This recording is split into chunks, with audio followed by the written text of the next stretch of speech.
10월 23일 법률방송 로투데이 시작하겠습니다. 첫 소식입니다. 제5회 세계 성년 후견대회가 올해는 대한민국 서울에서 개최됐습니다. 총 4일간 18개국에서 140개 이상의 발표가 이루어질 예정입니다. 첫날 개막의 현장을 이현무 기자가 다녀왔습니다. Because we cannot have only a view on the individuals, we also have to include the families and the society. It is one goal of this World Congress to introduce you to new developments in the international adult guardianship area and to discuss new strategies, new solutions. 오늘 세계 성년 후견 대회에서 엑슬러 퀸이 위원장은 성년 후견 제도가 사회의 일부분이 아닌 우리 모두가 공감하고 협의해야 할 문제라고 역설했습니다. 치매 노인이나 중증 장애인 등 의사결정 능력이 없는 이들을 위해 우리나라도 지난 2013년부터 6년째 시행해오고 있는 성년 후견 제도. 안철상 법원행정처장은 사회적 약자에게는 아직 생소한 성년 후견 제도의 활성화를 위해서는 무엇보다도 법원의 역할이 중요하다고 말합니다. In Korea, the court plays the principal role in the adult guardianship system, provide not only institutional but also emotional support to them, and help people access to the adult guardianship system more conveniently. 그러나 우리나라의 성년 후견 제도가 갈 길은 아직 멉니다. 유엔 장애인 권리위원회는 2014년 대한민국 국가보고서 심의에서 한국의 성년 후견 제도가 법 앞에 평등을 규정한 장애인 권리협약 제12조를 위배한 대체의사 결정제도라 지적하고 시정을 권고하기도 했습니다. 김소영 대법관은 OECD 35개 국가 중 가장 빨리 고령화가 진전될 것으로 예상되는 우리나라의 경우 성년 후견 제도의 선진화, 제도화가 하루빨리 이루어져야 한다고 설명했습니다. As each element comprising the system is closely intertwined, each step shall be operated in harmony with one another. 현재 우리나라는 피후견인의 친족이나 가족이 후견인으로 선임되고 있는데 절차에 대한 이해 부족과 재산 관리 문제로 큰 스트레스를 받고 있는 것으로 조사됐습니다. 또 심리상담뿐만 아니라 피후견인의 중독 증세에 대한 후견인의 대처 능력 등에 대해 보완이 필요하다는 지적이 나오기도 했습니다.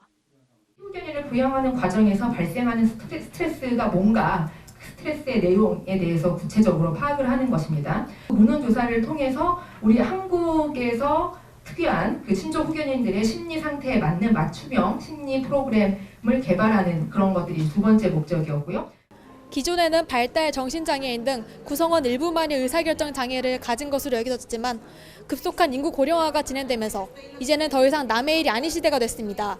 법원과 전문교육 양설시설 등 후견 인프라를 확충하고 관련 복제를 보완해 사법복지가 사회 전반에 확대되길 기대해봅니다.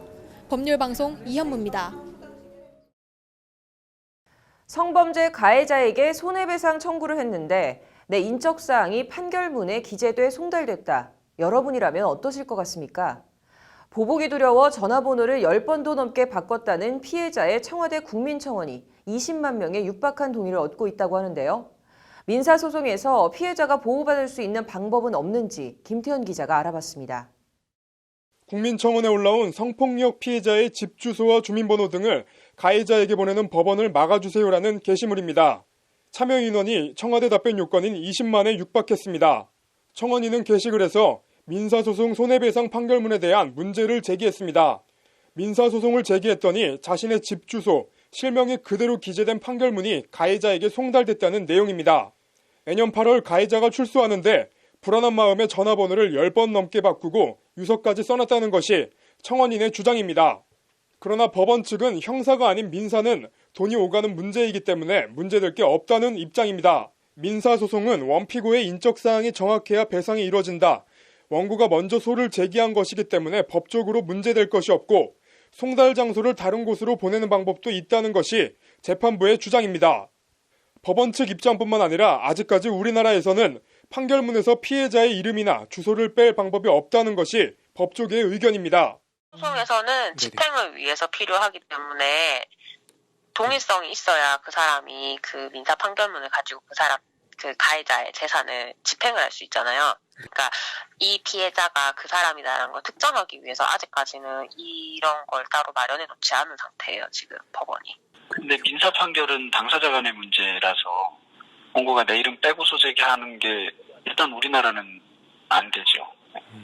미국이나 이런 데는 뭐 존도 이렇게 써서 소를 제기하기도 하는데 글쎄 우리나라는 당사자주의이기 때문에 그렇게 하기는 좀 현재 법성으로는 전혀 어려울 것 같고 때문에 피해자의 신원보호를 위해 편법을 쓰는 경우도 있습니다. 과거의 주민등록 주소지였던 곳 중에 주소를 한 군데 적고 변호사 대리인을 이제 송달 장소로 받게 해서 서류는 변호사 대리인으로 받고 이렇게 편법을 쓰긴 한데요. 때문에 피해자의 신원보호를 위해 편법을 쓰는 경우도 있습니다. 관련해 지난 1월 더불어민주당 박주민 의원은 피해자의 신원을 가리고 판결문을 송달하는 내용이 담긴 민사소송법 일부 개정 법률안을 발의했습니다. 신체의 안전을 현저히 해칠 우려가 있는 경우에는 사건 관계인의 성명 등 개인정보가 공개되지 않도록 하는 조항과 손해배상 청구의 경우 직권 또는 원고의 요청에 따라 원고의 성명과 주소 등 신원을 가리는 내용을 담고 있습니다. 민사의 경우 피해 사실을 입증하는 책임은 원고에게 있고 원고의 신원 공개를 피하기 위한 편법까지 동원되고 있는 만큼 피해자의 안전을 위한 법제도가 시급히 마련돼야 한다는 겁니다. 하지만 법안은 현재까지 국회에서 계류 중입니다. 피해자의 인권보다 행정적 편의가 우선시되고 있는 우리나라 민사 판결문.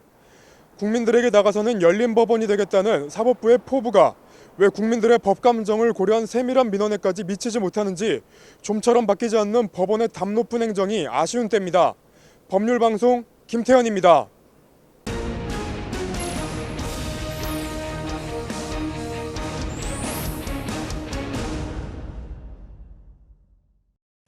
임종원 전 법원행정처 차장의 밤샘 수사를 놓고 법조계 파장이 커지고 있습니다. 법원과 검찰 그리고 청와대까지 얽힌 검찰의 밤샘 조사, 해외 사례는 어떤지 로인사이드 장한지 기자와 얘기 나눠보도록 하겠습니다. 장 기자, 화면에 22, 21, 20 이렇게 써 있는데 이게 어떤 숫자인가요? 네, 바로 검찰의 피해자 신문 시간입니다. 박근혜 전 대통령 22시간, 이명박 전 대통령 21시간, 임종원 전 법원행정처 차장은 20시간, 이렇게 검찰에서 각각 신문을 받은 바 있습니다. 이렇듯 우리나라의 경우 잠을 안 재우는 수사가 관행처럼 이어지고 있는데요. 특히 사법농단 사태와 맞물려서 법원 관계자들이 밤샘 조사를 받자 이례적으로 고법 판사들이 줄줄이 비판하고 나서고 있는 겁니다. 앞서 강민구 서울고법 부장판사는 밤샘 수사 논스톱 재판에 대한 단상이라는 제목으로 밤을 재우지 않고 밤새워 묻는 것은 네가 내 죄를 알렸다라고 고문하는 것과 진배 없는 것이라고 주장했는데요. 그러면서 당장 내일이라도 눈 밝고 소신 있는 법관 한 명이 피해자 신문조서가 밤샘 수사 결과물이라 증명력 없다고 무죄를 선고하면 그 다음 날부터 한국 수사 관행이 바뀐다고 주장하면서 논란이 이어지고 있습니다. 네, 그렇다면 우리나라 검찰의 밤샘 수사 실태는 어떤지 통계 자료가 따로 있나요? 네, 국회 법제사법위원회 소속 더불어민주당 금태섭 의원이 법무부로부터 제출받은 자료에 따르면요. 올 상반기에만 682명이 검찰의 밤샘 조사를 받은 것으로 나타났습니다. 지난해 전체 집계인 1,086명의 절반을 이미 뛰어넘은 수치입니다. 2008년부터 2017년까지 10년간 총 7,656명이 검찰 밤샘 조사를 받았는데요. 이 가운데 당사자나 변호인의 동의를 얻어서 밤샘 조사를 한 인원이 7,134명이었습니다. 체포기한 내 구속 여부를 판단하기 위해서 동의 없이 밤샘 조사를 한 사람은 382명이었고 이제 25명은 공소시효가 임박해서 불가피하게 심야 조사를 받았다고 합니다. 어느 정도 관행으로 굳어졌다는 표현이 맞는 수치라고도 보여지는데요. 인권 침해 논란을 불식시키기 위해서는 현행 조사 방식의 개선이 필요하다는 지적도 나오고 있습니다. 관련해서 금태섭 의원의 말을 들어보시죠. 예, 밤샘 수사는 인권 침해 위험도 있고 또 피의자의 방어력이 현저히 약해지기 때문에 오히려 사건의 진상 파악에도 방해가 되는 경우가 많습니다. 문무일 총장도 폐지하겠다고 얘기를 했고 밤샘 수사는 폐지되어야 한다고 생각합니다. 네, 밤샘 조사가 이렇게 계속되고 있는 것은 우리나라에 그만큼 보호장치가 없다는 얘기일 텐데 조사 방식 가이드라인 같은 것은 따로 없습니까? 네, 법무부 훈령인 인권보호 수사준칙 제30조는 심야 조사를 금지하고 있습니다. 다만 조사받는 사람이나 그 변호인의 동의가 있거나 공소시효 완료가 임박해서 신속한 조사 필요성이 있는 경우 심야 조사를 할 수 있다고 규정하고 있습니다. 관련해서 조국 민정수석은 자신의 논문에서 심야 조사는 피의자의 수면권을 제한하고 피의자의 심신에 중대한 영향을 주는 수사기법이라면서 엄격한 통제가 필요하다는 의견을 피력한 바 있습니다. 네, 아까 통계를 보니까 이 동의 없는 밤샘 조사도 꽤 되던데 훈령이라는 것은 법으로 작용하지는 않는 거니까 법적인 제재는 없겠네요. 네, 그렇습니다. 다만 대법원 판례가 있습니다. 1997년 6월 특경법상 수재 등 혐의의 피고인에게 대법원은요, 피고인의 검찰 자백은 피고인이 검찰에 연행된 때로부터 약 30시간 동안 잠을 안 재우고 검사 2명이 교대로 신문하면서 받아낸 것으로 본다면서 피의자 신문 조사는 증거 능력이 없다고 판단했습니다. 네, 검찰 쪽의 생각은 어떨지 궁금한데요. 이 고법 부장판사의 글이 나왔을 때는 본인이 동의해서 한 것이라며 불쾌하다라는 그런 인상을 주기도 했는데 말이죠. 네, 그렇습니다. 대검찰청 차장검사인 봉욱 검사는 직전 근무지인 서울 동부지검장에 재임하면서 철야 신문 금지 원칙을 포함한 검찰 대혁신안을 내놓기도 했는데요.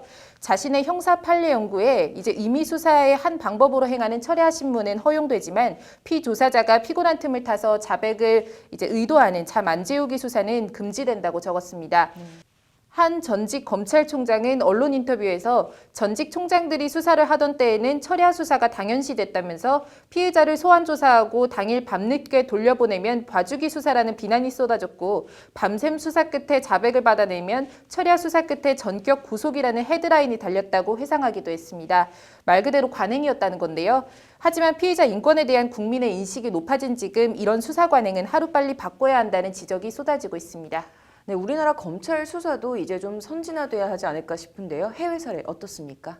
네, 영국의 경우 구금된 피의자에게는 연속된 시간으로 최소 8시간의 휴식이 제공되어야 하면서 이제 휴식 시간은 원칙적으로 야간이어야 합니다.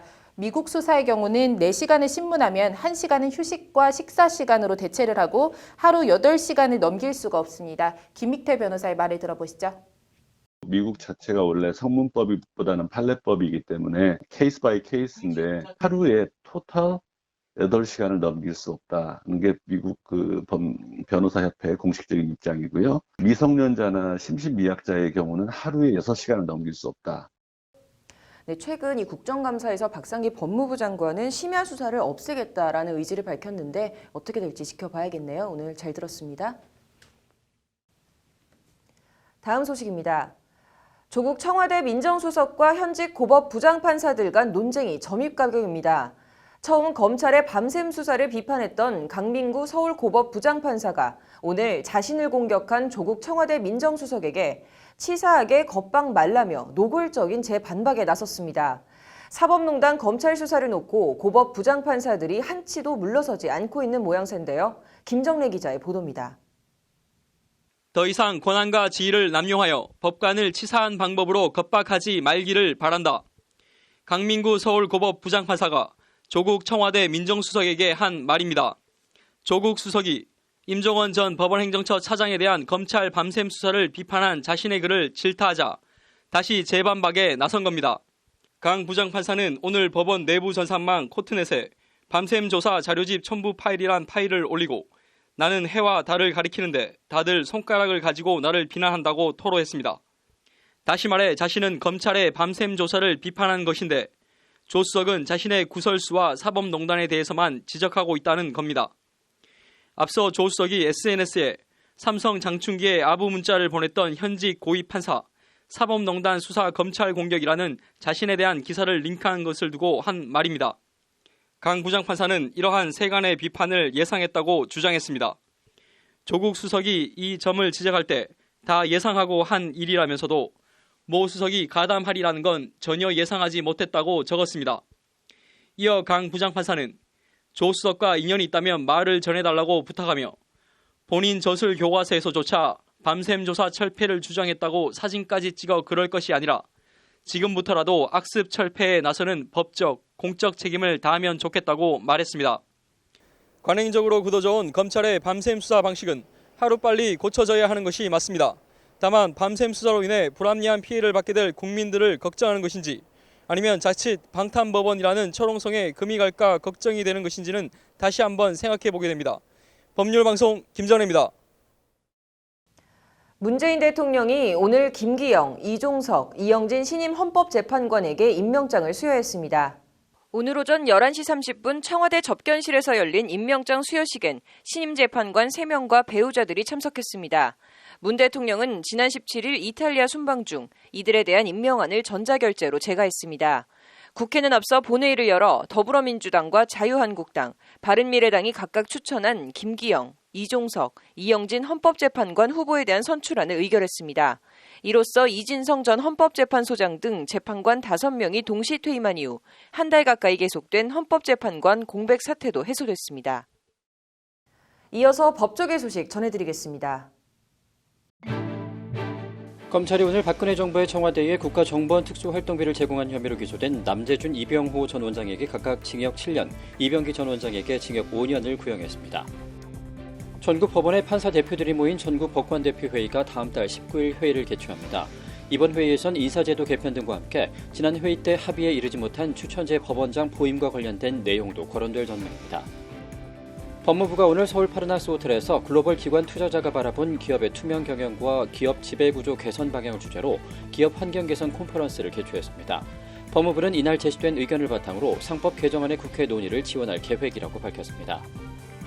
검찰의 불기소 처분에 대해 법원에 심사를 요청하는 재정신청 제도가 제 기능을 못한다는 지적이 나왔습니다. 박주민 더불어민주당 의원이 대법원에서 제출받은 자료에 따르면 올 상반기 전국 법원 평균 재정 신청 인용률은 0.49%에 불과한 것으로 나타났습니다.